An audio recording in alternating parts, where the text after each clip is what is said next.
Bonjour à tous, c'est le docteur Benhamata. On va faire le premier cours de ce semestre. On va parler de la radiographie standard. C'est la première modalité en imagerie médicale, c'est la plus ancienne et elle se base sur les rayons X. Ces rayons X qui ont été découverts par le physicien allemand Röntgen qui réalisa alors une radiographie de la main de son épouse. Elle est là. C'est ça la première radiographie réalisée dans l'histoire. L'exploration par les rayons X s'est répandue rapidement en France, Allemagne, Autriche, Hongrie et en Amérique. C'est ça la première radiographie réalisée par le physicien Röntgen. Les rayons X, c'est des photons émis si un faisceau électrique accéléré percute une cible matérielle, noyau ou électron. On a deux types d'interactions, soit interaction électron-noyau, qui va donner des rayonnements de freinage, c'est un spectre énergétique continu. Et c'est le tube à rayon X qu'on va voir après. L'interaction entre électron et électron, ça va donner des rayonnements caractéristiques, spectre de ray caractéristiques de la cible. C'est les rayons gamma utilisés dans la radiothérapie. Et cette interaction va donner plusieurs types, plusieurs intensités de rayonnement selon la force de la percussion. On a différents spectres électromagnétiques selon leur fréquence et leur intensité. On commence de plus bas au plus haut. On a les ondes radio, comme la radio qu'on entend dans notre voiture et tout, les micro-ondes qu'on utilise en cuisine, les infrarouges. Ensuite, on a les rayonnements dangereux, dits dangereux, les UV qui sont créés par le soleil, les rayons X et enfin les rayons gamma utilisés dans la radiothérapie pour brûler les tumeurs. On va parler de la formation de l'image radiologique. Ça, c'est un schéma qui va résumer tout le cours. On a en premier, c'est le tube de Coolidge ou le tube à rayon X où on va avoir la création de ces rayons X qui vont être accélérés et créer un faisceau incident homogène qui va percuter le patient. Ils vont être atténués et ressortent comme des faisceaux hétérogènes appelés images radiantes. C'est une image radiante qu'on ne peut pas voir, nous, à l'œil nu. Du coup, il faut la transformer en image par des appareils de détection. OK? En image qu'on peut voir, on peut étudier. Premièrement, le tube à rayon X, il est constitué de 3 éléments placés sous vide. OK? Ces 3 éléments, ils sont placés dans une boîte sous vide, généralement en verre. On a la source d'électrons, le cathode. C'est un filament de tungstène subit un échauffement et émet un flux d'électrons à un courant mesuré en milliampères. On a la cathode qui va être excitée par un courant électrique. Elle va créer des électrons qui vont être accélérés par un accélérateur. L'accélérateur d'électrons,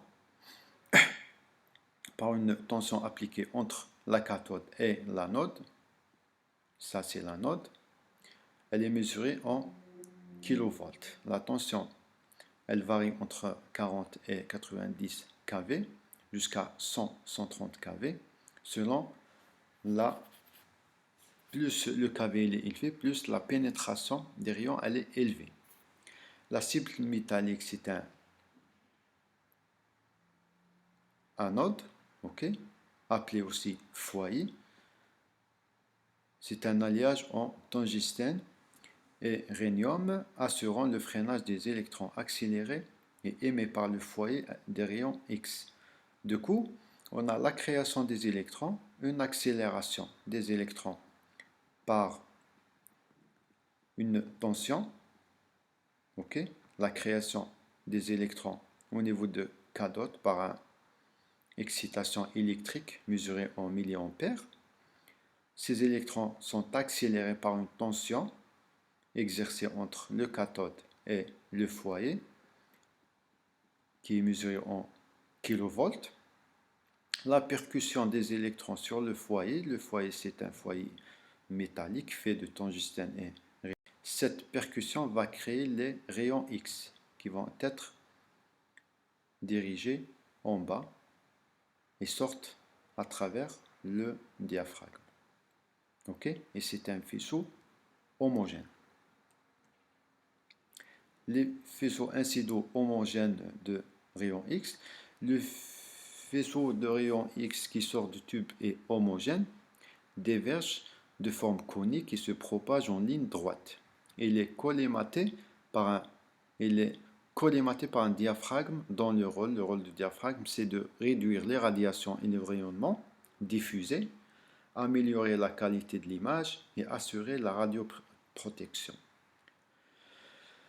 Le faisceau homogène de rayons X traverse un milieu hétérogène et subit une atténuation. Le milieu hétérogène, c'est le corps humain. Une partie va être absorbée et une autre partie va être affaiblie ou atténuée. Et ces deux réactions sont fondées sur la grande pénétration des rayons X dans les tissus traversés, les inégalités d'absorption par divers constituants de l'organe. Cette atténuation dépend de l'épaisseur et de la densité du milieu traversé. Bien sûr, les organes ne vont pas absorber ou atténuer les rayons X de la même façon. C'est cette différence d'absorption et d'atténuation qui va donner l'image radiologique.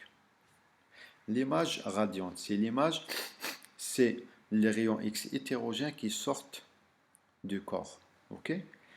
C'est la notion de contraste radiologique. C'est une image radiante, elle n'est pas vue par l'œil humain. Le faisceau homogène est inégalement atténué par l'organisme, sort hétérogène avec des intensités différentes, suivant les milieux traversés. Il est constitué d'images radiantes non visibles par l'œil. Pour quantifier cette différence, notion de contraste radiologique, le contraste entre deux points d'image de l'image radiante d'intensité correspond aux différences d'intensité de noircissement de l'image radiante. Ok? Le contraste d'absorption et d'atténuation selon le type de tissu va donner une différence d'intensité de noircissement. On aura des structures blanches, des structures grises, des structures noires. Et cette différence va donner l'image radiologique.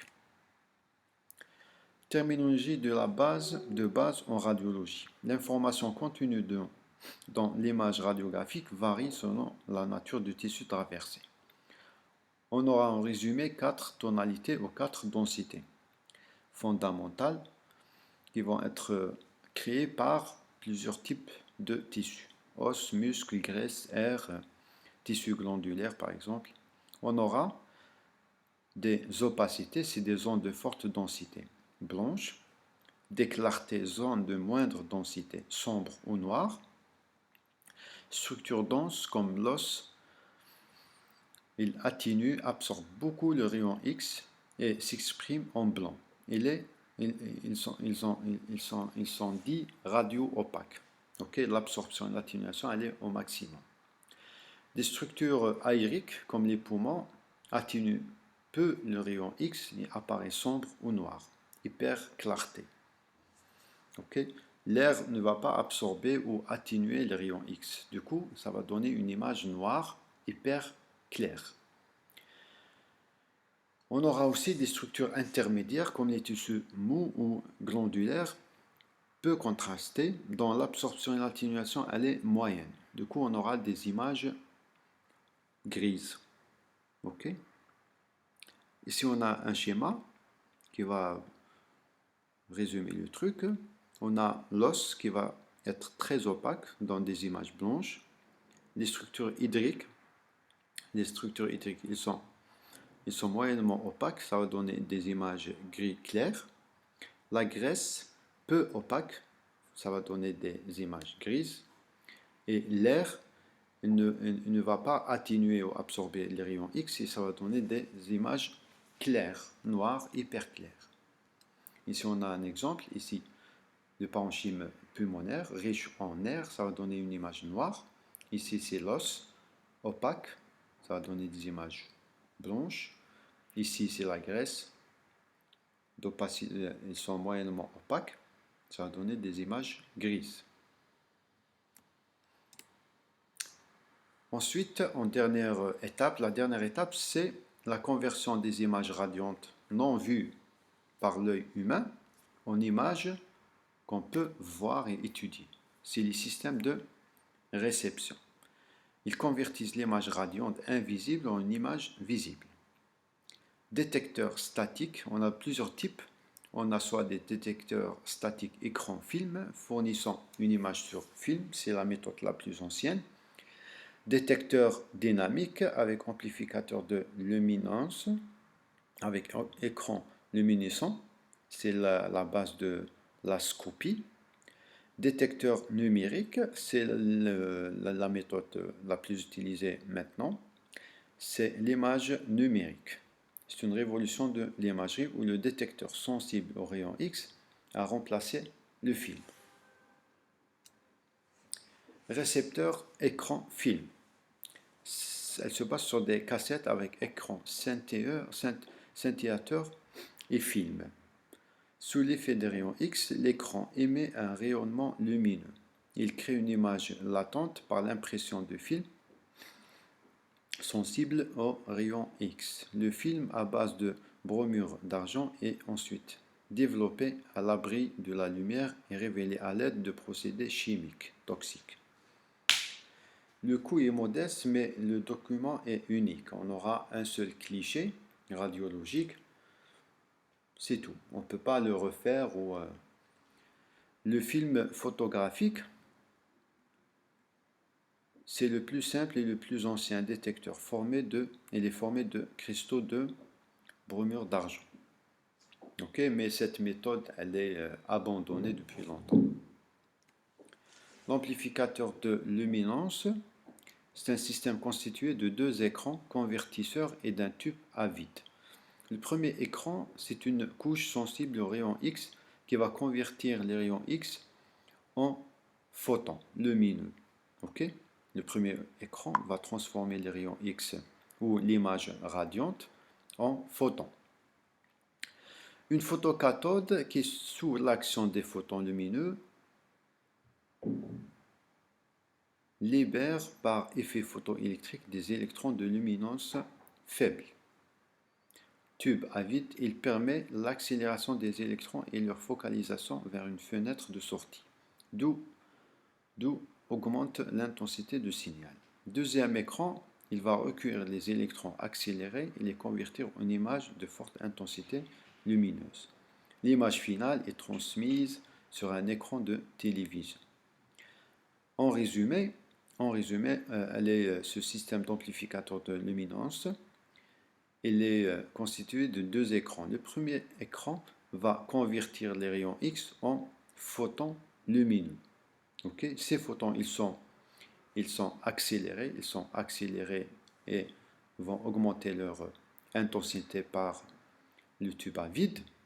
Un deuxième écran qui va convertir ces photons en message électrique, qui va être transmis sur un écran de télévision. Et c'est une méthode qu'on peut utiliser en scopie, surtout en orthopédie. C'est une image en temps réel et dynamique, mais elle est très irradiante. Le rôle de l'amplificateur de luminance, c'est intercepter le faisceau de rayons X et le convertir en photons lumineux, amplifier ou intensifier ce signal lumineux. L'intérêt de la scopie, elle est utilisée en scopie, c'est l'étude cinétique dynamique d'organes suivi d'actes chirurgicaux.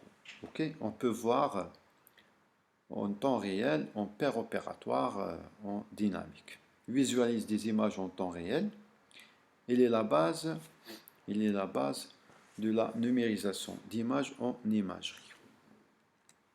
La radiographie numérique, c'est la méthode la plus utilisée maintenant.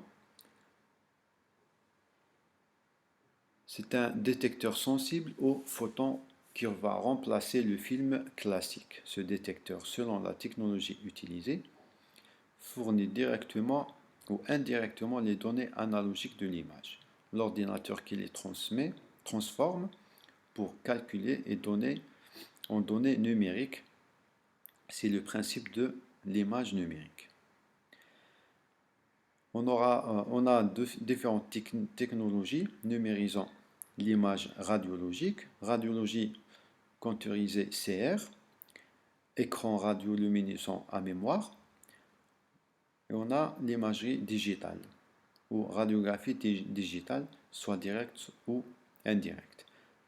Du coup, la radiographie numérique va convertir les images, les rayons X, en photons, et ces photons en images analogiques qui va être stockée dans des ordinateurs. C'est ça la base de l'imagerie numérique. Le système CR, système CR ou radiologie computérisée, c'est un système utilisant les détecteurs électroluminescents à mémoire, ou encore appelé plaques photostimulables. C'est des plaques photostimulables. Ils sont sensibles aux photons et ils ont une mémoire. C'est une méthode de numérisation indirecte. Le recueil des données numériques se fait en deux temps distincts. Temps d'acquisition d'une image latente par transformation des rayons X en lumière au contact d'un écran de détection au fluorohalide de baryum activé à l'europium. Okay. Le deuxième temps, c'est le temps de lecture, où l'image latente est révélée par lecture-balayage laser de cette même plaque par un lecteur spécifique. L'émission phospholuminescente est recueillie sur un photodétecteur. Le signal électrique produit est numérisé après amplification par un convertisseur analogique numérique.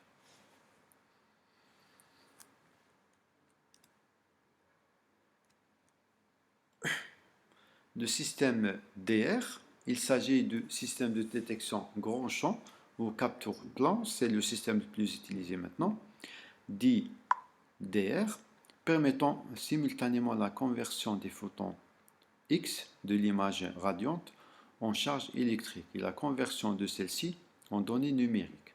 Cette technique permet de visualiser quasi instantanément l'image acquise sur une console de diagnostic. Il existe deux types de capture plan.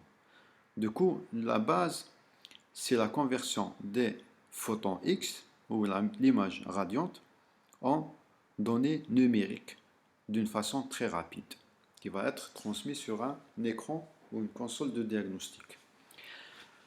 On a deux types, les capteurs à conversion directe qui transforment les rayons X directement en signal électrique au contact d'une plaque de sélénium amorphe, soit direct soit indirect. La méthode directe, c'est la conversion directe des rayons X en image ou message électrique.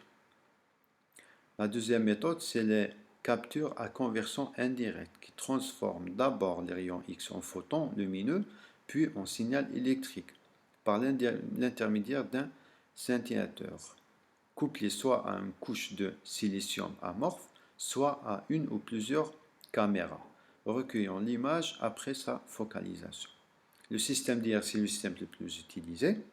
Okay. On a deux types, soit direct avec la conversion directe des rayons X en message électrique, soit indirect par la conversion des rayons X en photons et les photons en images en message électrique, soit par l'intermédiaire d'un scintillateur couplé à une couche de silicium amorphe, soit par des caméras. Voilà, c'est la base de la radiographie standard. J'espère que ça a été clair. Bon courage et à la prochaine.